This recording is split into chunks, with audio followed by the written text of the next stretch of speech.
Guys, welcome back. We have more U.S. men's national team football. We just were spoiled with the November camp in Europe, European base. We went over those games. I hope you guys enjoyed the breakdown, the analysis. Well, we got another national team camp. Crazy. December, unprecedented. Okay? Week-long camp where Greg and staff gets to work with the guys. All MLS this time. Okay? And we'll see what they got. Another minnow CONCACAF opponent. We got El Salvador up. So, for context, we'll see what we can take from this game. All right? But first off, I want to welcome back not only all you guys that are tuning in, I want to welcome back Greg Berhalter and his staff. All right? A lot of things have been playing along almost like we have telepathy here. All right? Starting with my first episode on the USMNT this series, I talked about the successful formula, the recipe for success. Let's not reinvent the wheel. Let's get this blueprint, this Chile blueprint I talked about. Let's, eradicate a lot of the guys that got to go. Let's build in with a young base, with that special U20 crop. We did that this last month. We saw a lot of success from those guys. Okay, young guys that are still aspiring, they're still growing into their club careers. But the national team, let's test them. Let's call them in. Let's bring them in. Let's put them to the fire. And we did just that. Okay, and that group, we can talk about Richards. We could talk about Des. We could talk about Uli, about Timo, about Soto, about Richie, Conrad. There was 7 guys last camp. It was going to be Mendes. If he didn't have an ankle knock, it would have been 8 guys from that base, guys. That's a ton of guys. They were thrown into the fire, and I think all of them shown that they're capable at that level. Wales B, Panama, okay? But it's a good entry-level game and a good camp to kind of get their feet wet, all right? So, coincidence or not, I don't know, okay? I said we have to remove guys that have no business putting on the red, white, and blue. Okay, and I went over all the names in an episode. Corey Baird, no Corey Baird this camp. Jonathan Lewis. My goodness, every time I watch the Colorado Rapids, I just can't understand what anybody's hype and getting this guy multiple caps already is about. Brooks Lennon, Bofo Salcedo, Mason Toy, Jeremy Bubasi, Jassi Sardes. Naturally, Jassi is probably omitted because he's on the playoffs. That's somebody we'll talk about a little bit more later. If we talk about the back row, I said no more Lovitz, please. I said no more Robinson. I think we saw what Robinson's about. I won't talk about Robinson anymore. No more Omar, no more Trusty, no more Vickers, no more Aaron Herrera, no more Lima. Get them all out of here. I don't want to see them ever again. No more Justin Glad. So, guys, telepathy, coincidence, I don't know. But we don't see any of those names on this roster, and it makes me happy. Yeah, we're testing a bunch of other guys out. Some young guys, some experienced guys, some guys that had good MLS seasons. All right, makes perfect sense. Most importantly, to me, I think, we went all in on dual nationals. We went all in, okay? Let's start with Musa last camp, okay? Somebody that's never, ever put on the U.S. gear. Somebody that's killing it in Valencia. Somebody who's been a England youth international that's played at the Nike friendlies against us, that's been a stalwart for their youth teams, but he's getting no love from their senior team. So through our connections there at Valencia, we picked up the phone, we went after it, we set meetings accordingly, we courted him, we brought him in, and we showed him love. We showed him love, and now we're in the running. Efrain Alvarez. I think I said it during the U20 series when people were asking, oh, Brian, do you have insight? Do you know? Of course I have insight. I know everything that has to be with Efrain Alvarez. I know that the kid needs to be shown love, okay? I know that the kid also dreams of playing in big things and big competitions. And why discount the U.S.? He was born here. He was raised here. He was trained here. He was developed here. So what do? I know that Greg's been courting Efrain Alvarez. I know he had a sit-down meeting here in Manhattan Beach not too long ago, earlier this year. So it wasn't just, oh, hey, we like you. It was constant courting. It was another pressure. It wasn't just a bare minimum. Oh, hi, we want you. We like you. Bullshit. Greg and staff went after it, and they got Efrain to this camp. Yeah, it's a week-long camp. Did he file a switch? No, he hasn't filed a switch, but he's there. And when he's there, he's being shown love. Best believe he's being shown love. He's being treated like royalty. And this is the only way, guys. We have to compete again. Okay, I don't want to go down on this tangent and tell you about historically we don't want to compete. We'd always come with the narrative, oh, it's all about fielding, and if they don't feel it, they can go somewhere else. That's nonsense. That's a cop-out. That's an excuse. The Jonathan Gonzalez thing, it should have been this simple thing that Greg has done, shown love to Musa, shown love to Efra. Jonah would have never left. And listen, Jonah's not a big loss. We said it at the time. A lot of people were like, oh my God, what a player, Monterrey, he's killing it. We lost a big one. No, there's a lot of Jonah Gonzalez's here domestically that we have better than Jonah. So it wasn't a big loss. But the point is, we're fighting now, okay? We're fighting. When I talk about dual nationals, yeah, we called in Richie Ledesma, guy that's on the fence. Yeah, we called in Sebastian Soto, guy that was on the fence. Yeah, we went above and beyond and accommodated these guys. Now in this camp, Frankie Amaya, we went and we got him.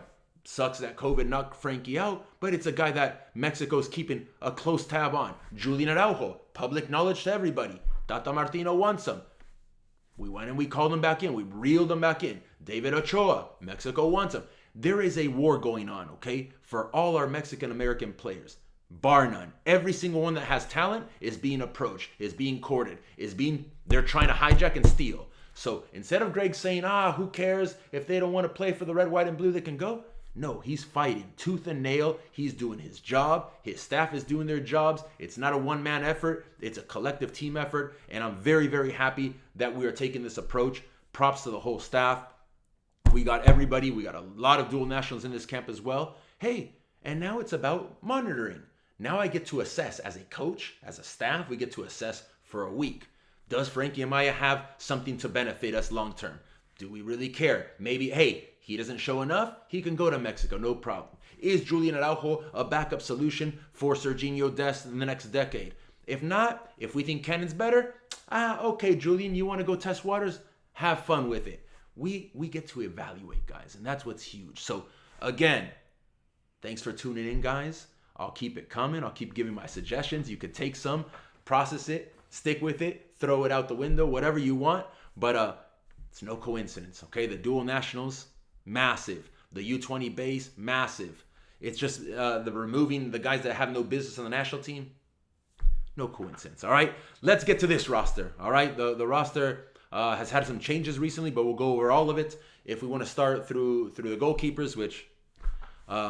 not my forte. Bill Hamid in goal. It was Ochoa who took I think a quad strain and got replaced by the San Jose keeper, JT Marcinkowski. I don't know how to say it. And then there's CJ Dos Santos, the lone exception to this MLS-based roster that plays his trade in Benfica B. That'll be the goalkeeper. I'm thinking Bill Hamid will get the nod finally. Matt Turner's probably the omission, the New England guy who's had a fantastic season. Still alive in the playoffs. All right, left back Sam Vines and Marco Farfan. Sam Vines, somebody who's technically competent, okay? In my opinion, we'll keep analyzing and spotlighting because I haven't watched much of Sam Vines this season, but I know him from his youth days. He's got a clean left foot. He's technically sound. He's adapted. He had a whole month of January camp where Greg invested a lot of time in the 90 minutes against Costa Rica. So I think Sam Vines is somebody that could be interesting given the fact that we do not have a left back at the moment, okay? Marco Farfan, dual national. I don't think it's somebody that's going to add much to our national team at the senior level, Olympic level. I don't even think he's at that level, but they brought him in. They give him a look. Okay, at center back, we have the Walker Zimmerman, one of the guys that I think isn't ready to play international football. But again, he had a great season in MLS. I think he's been pretty consistent in terms of his performances here domestically. Didn't matter what club he's on, whether it was LAFC or Dallas or now Nashville. He's been pretty consistent. Mark McKenzie, a guy that I know well, guy that's being hyped a little bit over the top in my opinion. Talking about being a great playmaking central defender. Yes, with time and space, Mark McKenzie has had outstanding performances this season in MLS. But I've seen Mark McKenzie in training environments. I've seen him in World Cups and World Cup qualifiers. I've spotlighted him for a long, long time in his youth days. And under extreme duress and extreme pressure, which the international game will bring, we'll see how that passing fares. Okay, Mark McKenzie should get a serious look. Aaron Long is back, somebody that Greg and the staff has invested in over their cycle already. So not a great season for Aaron Long. I've talked to you about his limitations. I don't think it's somebody that is going to graduate us to the next level, but he's there. And then they brought in a guy from the Chicago Fire, Mauricio Pineda. Okay, somebody who's technically capable, who I don't know if he's at the level for the international game. I'll confess, I didn't watch much of Chicago Fire this season or any season. All right, so I'll get the spotlight and see what Mauricio Pineda can offer the national team. At right back, Julian Araujo, somebody who I've talked about extensively, our Wan-Bissaka type, lockdown defender, nasty, aggressive, super athlete, technically not at the level for the international game yet, and tactically somebody that was invested in already a month in the January camp. I'm sure they want to bring him in. I'm sure they want to fight the war with Mexico, who's supposedly all over him. So we'll have him, and we'll have Kyle Duncan, the New York Red Bulls right back, duking it out at the right back position. In central midfield, we now have Jackson Yueill, who will probably be the 6 in this game. We had Frankie Mayo, we lost them. We have Perea, the Colombian U20 international, who, again, is a dual national that we went, we sought out, we recruited, and we'll bring him in and see what he can offer. I think he's kind of the tough, hard-nosed type guy. I haven't watched much of his games at Orlando this season as well. So I'll get the spotlight out and see hopefully get some minutes next Wednesday against El Salvador. At attacking mids, we have Brenden Aaronson, the great hope, right? The guy that's going to Red Bull Salzburg. Great MLS season, progressed a ton, had a good January camp. Doesn't see the final ball at the international level. At least he didn't in January. He's progressed a lot. We'll see how he looks against another CONCACAF opponent, El Salvador, and then the big transition to Europe will tell us a lot about where Brenden Aaronson stands, if he can help our USMNT midfield right away, or if he's still a project in the making. Lletget, I'm not going to beat the dead horse. He's there again, consistent, guy that's been part of the process for a while. We have Cole Bassett now, a U20 guy that they called in, okay? I've talked about him in the U20 series, somebody who I think is going to be quality depth at the U20 central midfield position.